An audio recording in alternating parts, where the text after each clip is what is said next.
Assalamualaikum warahmatullahi wabarakatuh.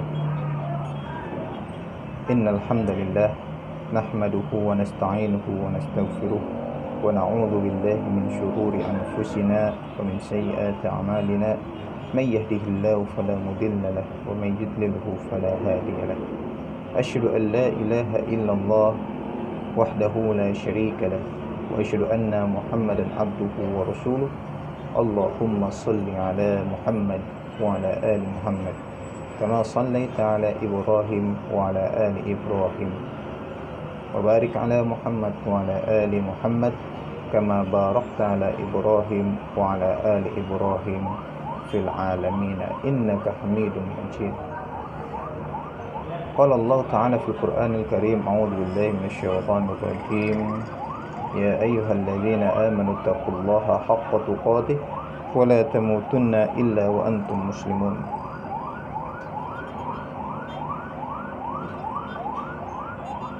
Segala puji bagi Allah Subhanahu wa taala dengan berbagai macam limpahan rahmat, hidayah, inayahnya serta berbagai macam kenikmatan-kenikmatan yang dirasakan oleh kita sampai hari ini. Dan kenikmatan yang paling besar yang kita miliki hari ini ialah nikmat iman, nikmat Islam dan nikmat Islam. Mudah-mudahan nikmat-nikmat itu terus ada pada diri kita hingga akhir hayat hidup kita. Salawat serta salam kita curahkan ke hadirat baginda Nabi kita Nabi Muhammad sallallahu alaihi wasallam yang dengan dakwah beliaulah telah menghantarkan kita kepada jalan yang benar, yang istiqamah, yang penuh dengan kebaikan-kebaikan dari Allah Subhanahu wa taala serta keberkahan-keberkahan atas izin Allah dengan apa yang telah kita upayakan untuk mengharapkan ridha Allah Subhanahu wa taala. Masyarul muslimin rahimanikumullah. Di ayat 103 surat Ali Imran katakan, ya ayyuhalladzina amanu taqullaha haqqa tuqatih wa la tamutunna illa wa antum muslimun. Hai orang-orang yang beriman, bertakwalah kamu kepada Allah Subhanahu wa taala dengan sebenar-benarnya takwa. Dan janganlah kamu mati kecuali dalam keadaan Islam. Setiap individu manusia memiliki potensi daripada kekufuran kepada Allah Subhanahu wa taala. Nah, bentuk-bentuk kekufuran itu yang dapat menjauhkan diri kita daripada nikmatnya iman atau nikmatnya Islam kepada Allah Subhanahu wa taala.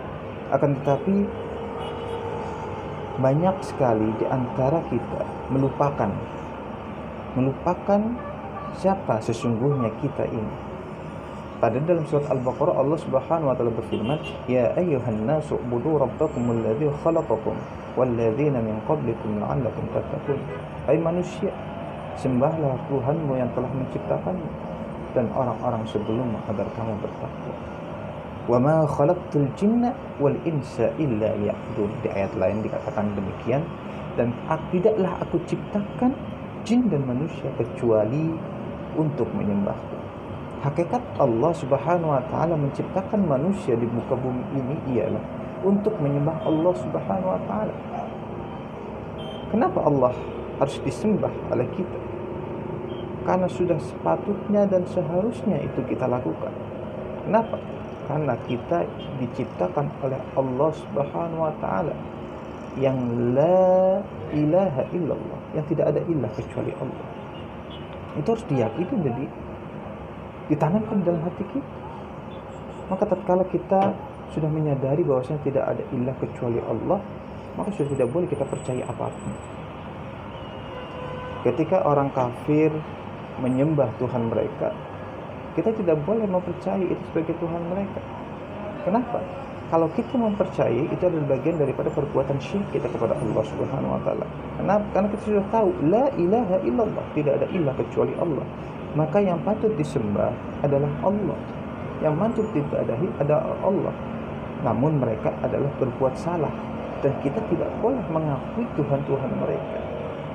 Itu adalah sikap daripada orang-orang yang beriman kepada Allah Subhanahu wa taala. Maka menjaga keimanan itu tidaklah mudah. akan terus ada tantangan-tantangan yang akan dirasakan oleh kita, baik daripada tantangan intelektual dari berbagai macam pemikiran-pemikiran yang berkembang hari ini, atau baik tantangan-tantangan secara fisik yang akan menghantam diri kita tatkala kita mengedepankan nilai-nilai dan moralitas Islam, mengedepankan iman dan takwa kita kepada Allah Subhanahu wa taala, dan tidak akan pernah diakui keimanan seseorang sebelum diuji oleh Allah atas keimanannya itu. Maka sangat bersyukur sekali tatkala kita beriman kepada Allah, terus Allah berikan ujian kepada kita. Di manakah bukti daripada iman kita? Akankah kita sabar atas apa yang telah Allah berikan kepada kita dengan ujian-ujiannya, atau justru kita menjadi orang-orang yang kufur, yang tergoda daripada godaan setan yang menjauhkan diri kita kepada Allah Subhanahu wa taala? Ingat, janji Allah tidak akan pernah Allah ingkari, karena janji Allah tidak sama dengan janji makhluk. Makhluk boleh berkata dan berbuat janji yang mereka dustai sendiri, tapi Allah akan terus memberikan apa yang diminta oleh hambanya, walau hambanya itu tidak merasakan apa yang telah Allah berikan kepadanya. Maka isbiru wasabiru warabitu, maka bersabarlah dengan sebenar-benarnya sabar, semaksimal mungkin kesabaran yang harus kita terapkan dalam hidup kita. Karena atas kesabaran itulah Allah akan menggantinya dengan yang lebih baik. Allah akan membalasnya dengan yang lebih baik, dan insya Allah Allah akan menempatkan diri kita pada golongan orang-orang yang beriman. Maka ingat di ayat tadi di dalam pembukaan, ya ayyuhalladzina amanu taqullaha haqqa tuqatih, hai orang-orang yang beriman, berimanlah kamu dengan sebenar-benarnya iman kepada Allah. Wala tamutunna illa wa antum muslimun, dan janganlah sekali-kali kamu mati kecuali dalam keadaan Islam.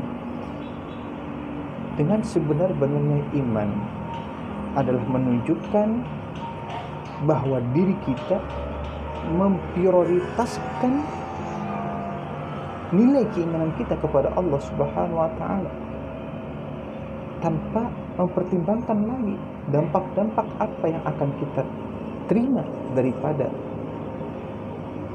perilaku keimanan kita kepada Allah Subhanahu wa taala.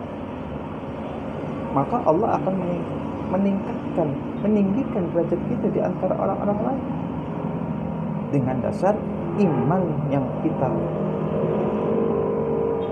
genggam dengan begitu kuat hanya untuk mengharapkan ridha Allah Subhanahu wa taala. Akan tetapi realita iman manusia yazdadu wa yanqus, dia kadang naik, dia kadang turun.